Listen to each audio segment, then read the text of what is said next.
doesn't necessarily turn us into big bulls, does it?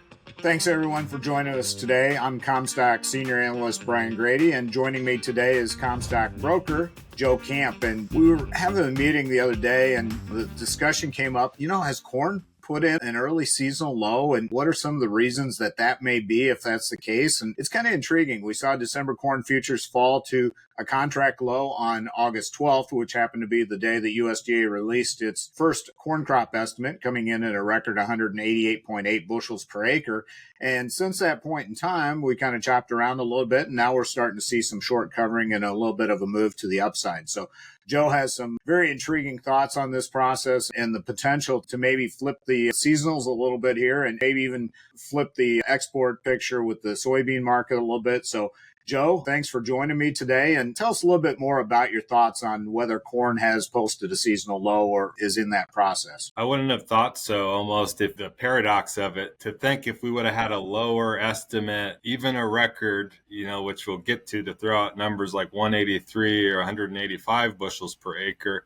I can almost envision that having been more bearish last week in the August crop production report than what we received, which is that mark which you wonder about being the high point of the season through this reporting cycle still to come, and now thinking that to get to 183 or 185 bushels per acre, again, still record by far, by 185, more than 5 bushels per acre over last season, to think that could be bullish just because from a directional standpoint you're going down from here seems crazy, but it's something I think we have to bring up here, this questioning of where we're at in the reporting cycle, what we're learning from these crop tours, what we're hearing from the farmers out in the field, and just what our eye tests tell us about, is this crop better or not in places relative to a year ago? And we can kind of go down, the list and feel like, okay, yeah, Iowa, the leader of the group on the yield. Okay, we could buy that. We have support for those types of numbers. But then you get into all this conversation about Illinois. You wrote about Illinois and the crop tour results and what the general consensus is out there in the trade about my state and the yield that we could produce. Not necessarily, in most views, living up to what we saw last week and the potential offered to us by the USDA estimate. And so these questions seeding some doubt about that 188.8 bushel per acre number from the USDA last week, and now what we're going to see going forward. It's not maybe as convincing as it was last year at a much lower level, but did you feel like, am I crazy, or did you feel like this last year, wasn't it pretty certain the trade was just like, no, we don't believe it's up here? And they stayed pretty well confident that we were going to see some reductions in that yield number to come. And even though we didn't get it in the next couple of reports after August, the expectations did kind of rise towards the USDA. But as a whole, we did not abandon this idea that the USDA is too high.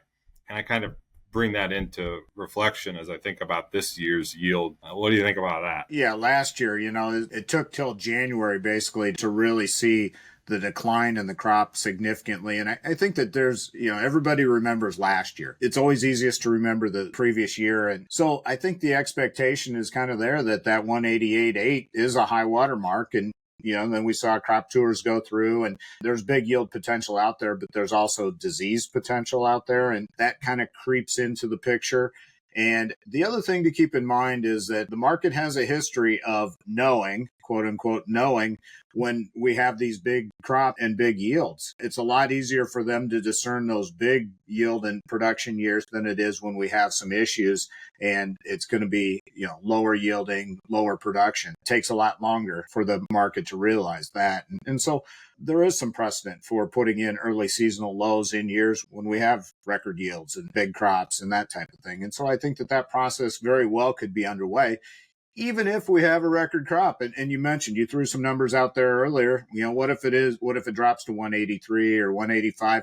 It's still going to be well above last year's 179.3. So we're going to have a record yield this year, but we still could be putting in that early seasonal low. The other thing I think to keep in mind here is the demand structure. A lot of focus has been on new crop soybean sales and how poor they are, and the fact that China hasn't shown up to book any new crop U.S. soybeans at this point in time. They also haven't booked any new crop U.S. corn, but the export bookings pace is absolutely on fire. It's more than double currently of what we had the 2 previous years combined at this point. And just really strong. And you want to touch a little bit on that and how that may play out and what we may see from a seasonality standpoint in the export market here. Yeah, we talked about that as a group yesterday as well. And it's something we're focused on, this picture of demand and this possibility that, at least for now, we're going to have to factor in a possible switch of attention on the export program, of effort to move out corn before necessarily the bulk of the soybeans are starting to ship, in part because we don't have that confidence in Chinese demand to fill those boats that we normally would late in the summer and early fall. But we do have, as mentioned, that demand, those commitments booked for new crop corn in a bigger way. And also, to the point, we have had solid demand from those other buyers. And you mentioned that we've got some precedents of a trade war with China, and we can find other buyers. We know what's at stake, though. Last year's numbers, about half of all U.S. soybean exports, over 800 million bushels owed to China in 2024-25. And if all of that's missing, we got a huge problem any way you look at it. But we are confident still. Potential resolution is just a question of when on China. I think about that negotiation deadline being extended into November. By November 10th, when the next deadline is, last season, the Chinese had already committed to buy more than 500 million bushels, or more than 450 million bushels of soybeans. But that's, more than 50% of that 800 plus million bushels in total. And so we know about how front loaded that Chinese demand was, and it's not shaping up to be the case just yet until, or if and when, we have a resolution on trade policy. So those are one thing, things we're thinking about. How are we going to use this crop? Because that's back to the other point, on yields. It's that, like you said, either way, it's a historically large crop. And so we can talk about potentially being less bearish about even putting in lows because of what we saw last week in the August, couple of weeks ago on the 12th, in the August crop report on corn yield. To think that comes down, still a record high, still stresses storage capacity, is a pressure on basis, unanswered questions about soybean demand, and having that reliance, as mentioned, on corn exports. That doesn't necessarily turn us into big bulls, does it? It can make us less bearish to the point about yield, but not necessarily big bulls. Correct. And I'm glad you brought up basis, because I'm a firm believer that, the futures market has done its work to this point in time, factoring in the big crop and stuff like that.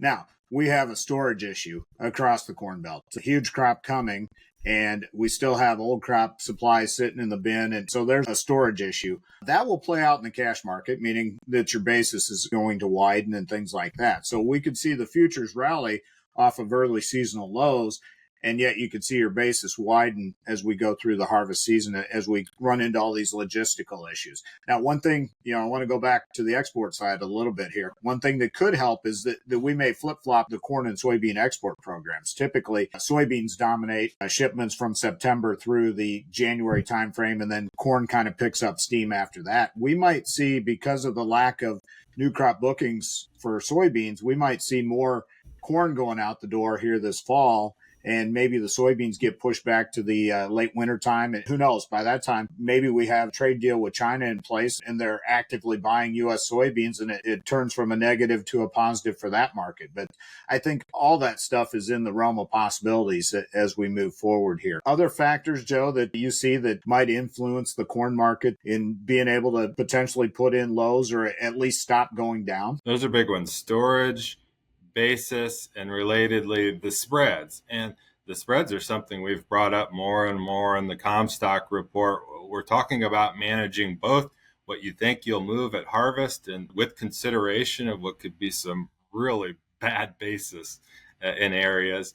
And then also at the same time going through this reporting cycle from the USDA and changing yield and maybe waiting on an eventual correction if it's lower to help out prices later, like again we've talked about has happened in the past. All of that says, okay, have different strategies, have a plan for, again, what we're moving during and up into harvest, and then how to manage these spreads with weak basis and wide carry spreads. What are we doing about managing the risk for what we can put away and plug away with patience on hopefully better markets later? I think that's all coming into play, I guess, as usual this time of the year, but unique just because of what we're talking about, these phenomenal yield estimates and a really big pair of crops coming. Absolutely. So in a year when the profits are tight and negative for a lot of producers, the important thing is to produce every bushel you can, first off,